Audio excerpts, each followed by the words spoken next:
Die regering wil ingrypende veranderings maak aan hoe water in Suid-Afrika toegeken en bestuur word.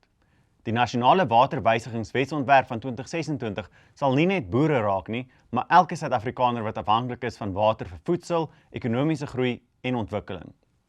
Onder die vaandel van transformasie wil die regering nou groter beheer oor waterregte verkry.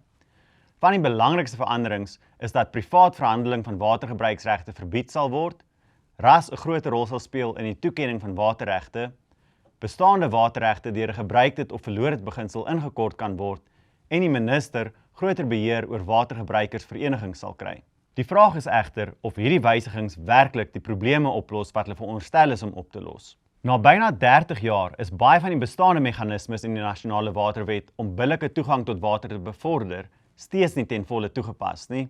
Selfs die Departement van Water en Sanitasie erken dat die grootste struikelblokke vir transformasie praktiese probleme soos grondbesit, finansiering, infrastruktuur en tegniese ondersteuning en hulp met lisensiering is.